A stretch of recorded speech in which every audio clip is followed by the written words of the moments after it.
Gjykata e shkallës së parë të jurisdiksionit të përgjithshëm në Shkodër ka caktuar masën e sigurisë arrest me burg për 64 vjeçarin Shtjefen Ziçi, i cili dyshohet se vrau bashkëshorten e tij Bardha Ziçi. Seanca u zhvillua në drejtimin e gjyqtare Zamira Lila, prokurore Albulena Koliçi dhe avokat mbrojtës Agi Martini.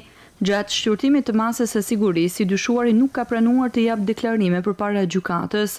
Avokati mbrojtës bëri me dije se klienti i tij ndodhet në një gjendje të rënduar psikologjike dhe kërkoi kryerjen një ekspertimi psikiatrik me qëllim vlerësimin e gjendjes së tij mendore.